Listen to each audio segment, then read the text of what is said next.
Assalamualaikum warahmatullahi wabarakatuh. Waalaikumsalam warahmatullahi wabarakatuh. Alhamdulillah. Alhamdulillahilladzi munzilil kitabil mubin wa busyra lil mu'minin wa tadhkiratul lil muttaqin. Tsumma shalatu wassalamu ala imamil anbiya'i wal mursalin wa ala alihi wa ashabihi ajma'in. Bersyukur kepada Allah dengan ucapan Alhamdulillahirabbil alamin. Salawat kepada Nabi besar Muhammad dengan ucapan Allahumma shalli ala sayyidina Muhammad wa ala ali sayyidina Muhammad. Yang sama-sama kita muliakan Abangda Kirwan SAG selaku pemateri sekaligus Presiden Usuluddin Indonesia. Yang sama-sama kita muliakan Abangda Muhammad Rizal Ma'ruf selaku Ketua Korwil Sumatera Raya, dan yang saya hormati kepada saudara-saudari yang hadir pada malam hari ini mengikuti webinar nasional. Seperti pepatah Medan mengatakan, ikan sepat, ikan gabus, lebih cepat lebih bagus. Jadi langsung aja ke materinya ya kan. Ini belum bisa pula PPT-nya ya.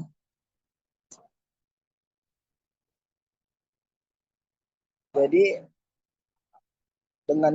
saya membawakan materi dengan judul tips dan trik menulis artikel ilmiah dalam kajian Al-Quran dan hadis. Pas. Udah ada rupanya.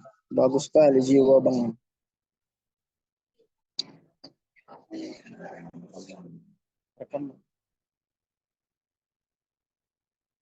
Nah, kenapa saya tertarik mengangkat materi ini untuk webinar nasional? Karena pada saat ini titik tumpu atau fondasi utama dunia akademisi saat ini berada pada karya tulis ilmiah atau literasi dan riset. Sehingga seseorang akademisi atau pegiat ilmu pengetahuan harus memiliki kompetensi atau keterampilan dalam bidang riset dan literasi. Keadaan ini sejatinya tidak bertentangan dengan ajaran Islam, karena wahyu yang pertama yang disampaikan Allah Subhanahu wa taala kepada Nabi Muhammad melalui Jibril adalah kata Iqra. Kata Iqra ini bermakna bacalah. Membaca itu menghimpunkan kegiatan membaca dan menulis. Membaca juga merupakan aktivitas dasar dari peneliti dan kemudian disebarkan melalui literasi.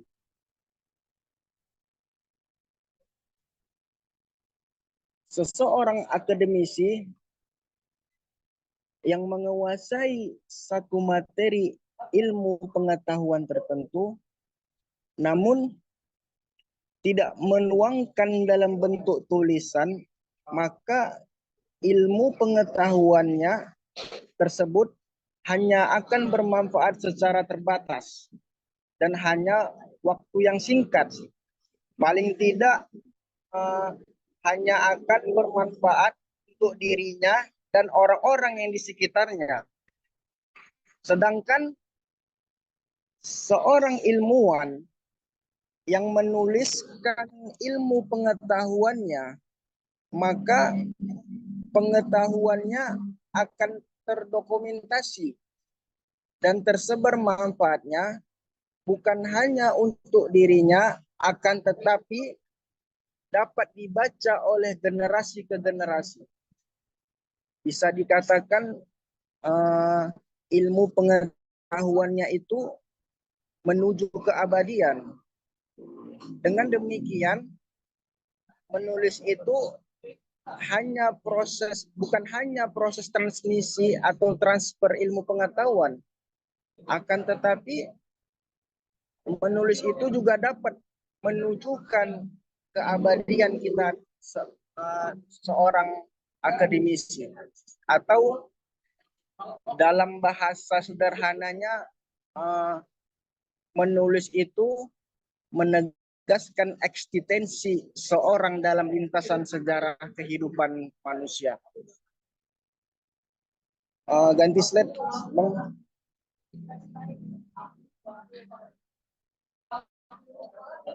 Oke, baik. Masuk ke slide pertama, yaitu pentingnya menulis artikel ilmiah dalam kajian Al-Quran dan hadis. Dalam upaya memahami dan memperdalam kajian Al-Quran dan hadis, menulis artikel ilmiah menjadi sangat penting. Artikel ilmiah dapat menyajikan temuan-temuan baru, analisis kritis, dan wawasan mendalam yang dapat memperkaya pemahaman umat muslim terhadap ajaran Islam.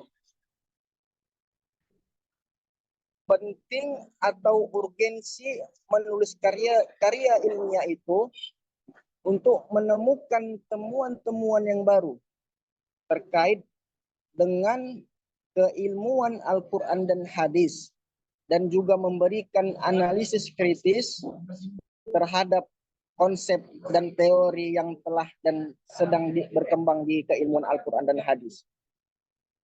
Sebagai contoh, misalnya perkembangan hermeneutik sedang dalam kajian tafsir, kan? Dan dalam kajian hadis juga berkembang dengan tren kritis sanad yang diusung oleh seorang orientalis namanya Joseph Sah. Dia dari asal Belanda, yang menggunakan teori Comingling yang dikembangkan oleh Joseph Sah. Beliau ini seorang orientalis. Memperkaya wawasan dan pengetahuan umat Islam terkait keilmuan Al-Quran dan hadis. Ganti slide, Bang.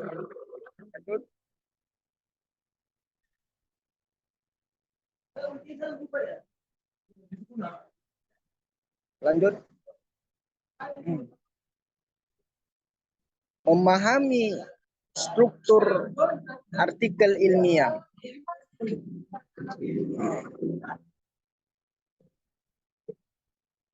Nanti ini saya bahas di slide selanjutnya. Selanjutnya, Bang.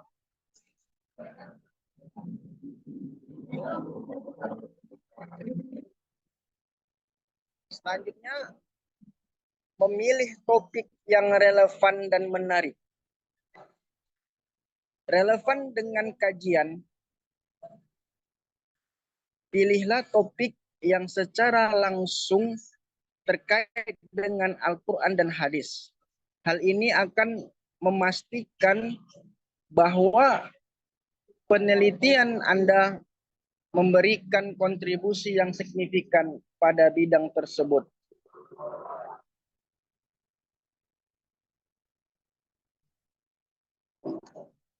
Langkah pertama untuk meneliti adalah menemukan topik penelitian yang tepat dan menarik.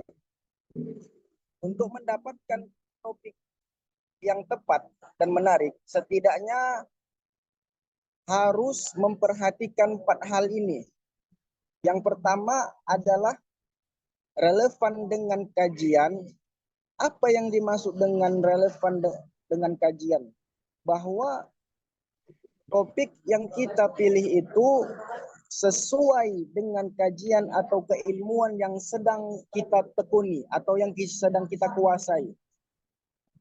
Sebagai contoh, misalnya kalau kita mengkaji keilmuan Al-Quran, maka carilah topik pembahasan yang relevan dengan kajian Al-Quran dan hadis. Misalnya mengkaji metode penafsiran dan teori atau teori dalam ulumul Quran. Jangan kita memilih topik yang tidak relevan dengan keilmuan Al-Quran. Misalnya kita mengkaji kebijakan publik terhadap kenaikan UKT. Sedangkan itu kita tidak pernah mempelajari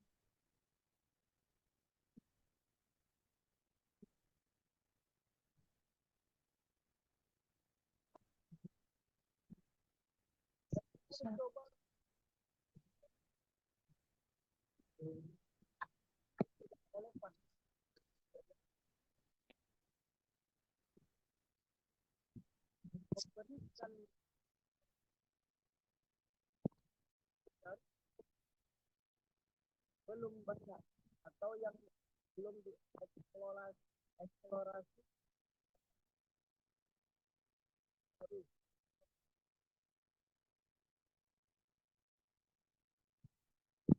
baca dan memberikan yang menarik.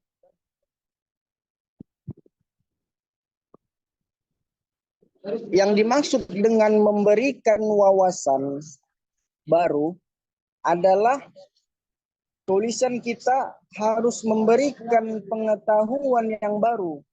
Jangan memilih topik yang sudah banyak ditulis dan dibahas orang lain. Sebagai contoh misalnya, kita memilih topik tentang fungsi sholat, fungsi zakat. Tentu sudah banyak orang yang menulis itu. Jadi carilah topik atau wawasan yang belum pernah orang meneliti itu. Sehingga kita memberikan wawasan-wawasan baru. Selanjutnya, aktualitas dan signifikan. Pilihlah topik yang aktual dan memiliki signifikan dalam konteks kekinian. Hal ini akan meningkatkan referensi penelitian kita dan menarik perhatian yang luas. Maksudnya adalah tulisan kita harus aktual, yang berarti benar-benar terjadi dan berlaku di kehidupan kita. Misalnya kita bicara tentang keadilan dalam kepemimpinan. Tentu itu masih aktual dan signifikan dalam kehidupan kita. Adalah kita membahas tentang sistem kerajaan di Indonesia. Tentunya pembahasan ini tidak aktual dan tidak signifikan karena Indonesia tidak negara kerajaan, makanya tidak aktual dan signifikan. Selanjutnya, minat pribadi. Topik yang Anda minati secara pribadi akan memudahkan kita dalam kehidupan penelitian dan menulis artikel dengan lebih semangat dan antusias. Topik yang kita pilih harus sesuai dengan keminatan kita atau yang kita suka atau sebagai itulah yang kita kuasai. Sebagai contoh misalnya kita berminat pada teori atau konsep dalam ulumul Quran atau tasawuf, maka kita harus memilih topik yang berkenaan dengan konsep teori ulumul Quran dan tasawuf.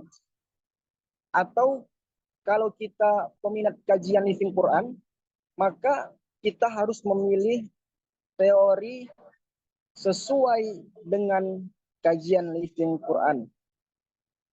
Lanjut, Bang.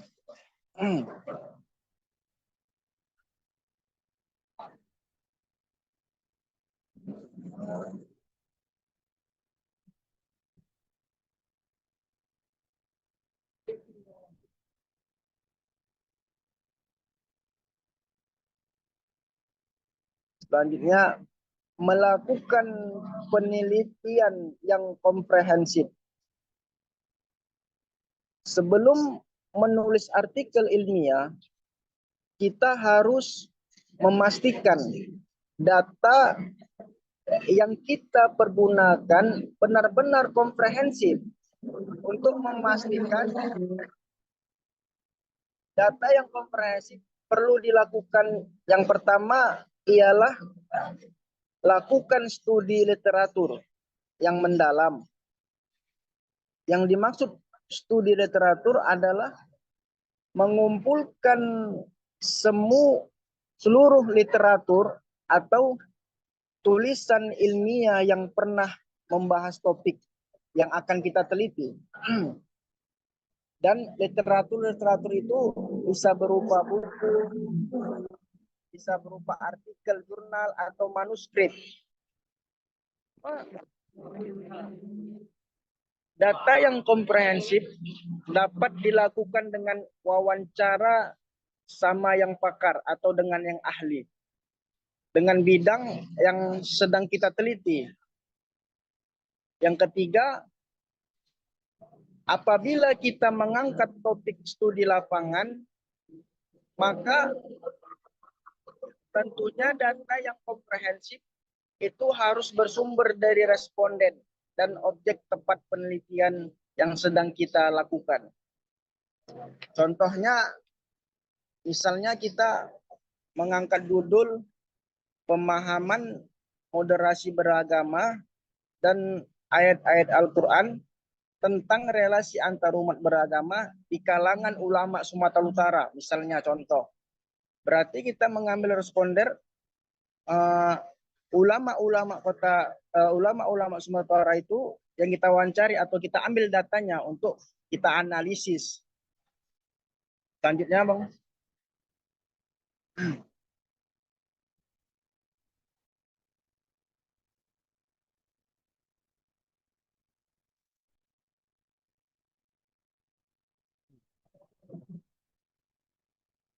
Menggunakan referensi yang kredibel. Sebuah artikel ilmiah yang baik tentunya harus didukung oleh referensi yang kredibel. Untuk mendapatkan referensi yang kredibel, kita harus melakukan penyelusuran melalui sumber yang terpercaya. Ada beberapa sumber tersebut, contohnya Google Scholar, Semantic Scholar, atau Scopus.com, atau lain-lain, masih banyak. Selanjutnya, penulisan sitasi yang benar. Kita harus memastikan bahwa sitasi atau pengutipan referensi dalam artikel yang kita teliti itu harus ditulis dengan tepat. Karena apabila ditulis dengan tidak tepat, maka artikel kita dapat diindikasi melakukan plagiat atau merampas hak kekayaan ilmu pengetahuan orang. Jadi untuk membantu kita memastikan sitasi atau pengutipan atau footnote lah yang benar, biasanya banyak orang menggunakan itu seperti Mendeley, Jetero, atau lain-lainnya. Yang tentunya kita dituntut untuk dapat mahir menggunakan itu. Nanti insya Allah ada tuh pelatihan Mendeley nanti. Insya Allah saya buat. Selanjutnya, kualitas referensi yang tinggi. Referensi yang kita rujuk dalam artikel kita memiliki tingkatan realitas atau ranking terhadap artikel tersebut.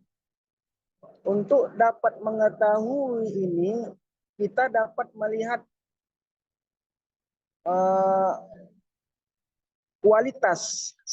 Kalau sebuah buku bisa kita lihat ISBN-nya dan nama besar dari penelitinya.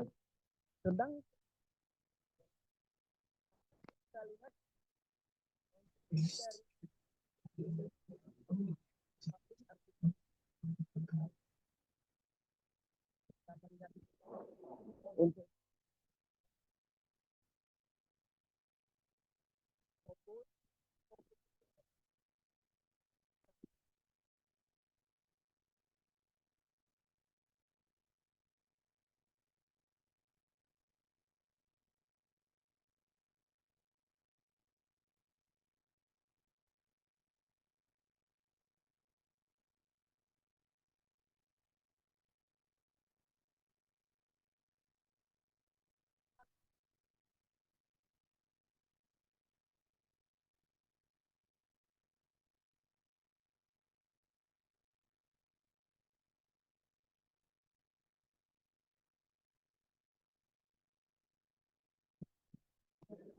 selanjutnya, terus Bang, menyusun. Oh, ini nanti saya bahas nanti Bang.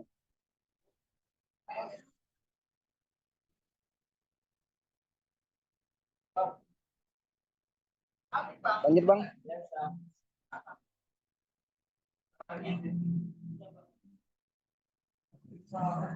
Oh, kecepatan nih Bang.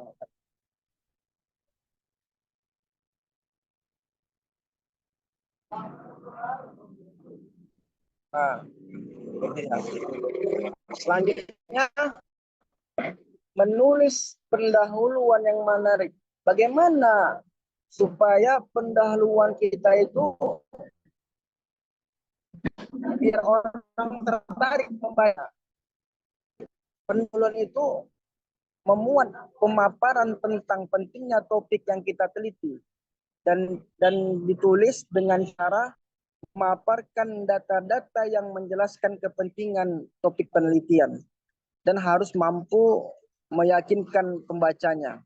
Jadi kita harus mampu meyakinkan bahwasannya tulisan kita itu menarik bagi orang pembacanya, bahwa topik yang sedang dikaji memang sebuah permasalahan yang sedang terjadi saat ini di kehidupan kita. Hal ini juga disebut dengan gap atau GAP atau jurang. Dalam penelitian atau kesenjangan antara idealita atau hal-hal yang semestinya dengan realita. Pendahuluan juga harus menunjukkan novelty atau pengetahuan baru yang akan kita berikan dalam tulisan kita. Selanjutnya, Bang.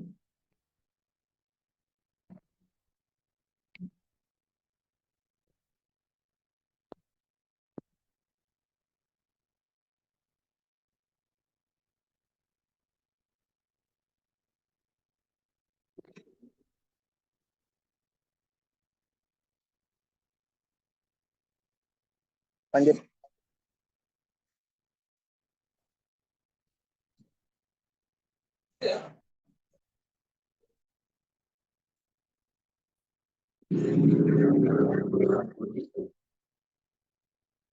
Lanjut.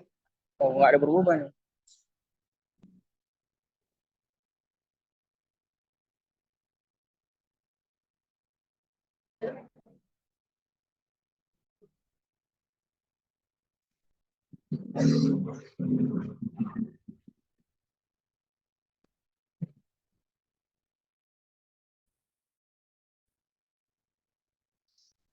Lanjut, Mas.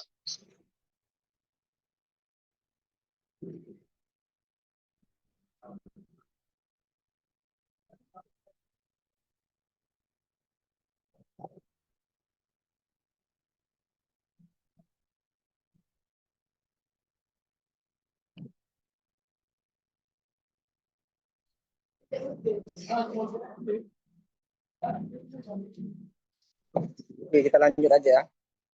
Mungkin jaringan ini. Selanjutnya,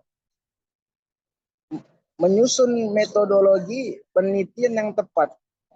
Tentukan pendekatan penelitian yang tepat. Contohnya misalnya kalau kita meneliti arti kata dalam ayat-ayat Al-Quran, maka kita pilih pendekatan misalnya semantik Al-Quran atau ijutsu.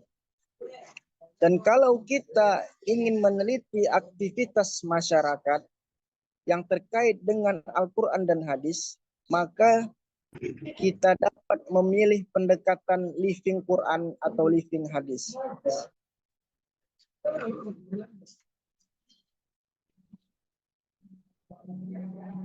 Selanjutnya, menentukan teknik pengumpulan data.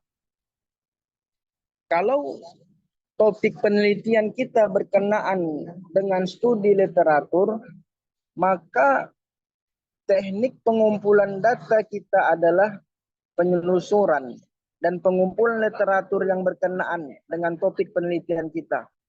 Kalau topik penelitian kita studi living Quran atau hadis, maka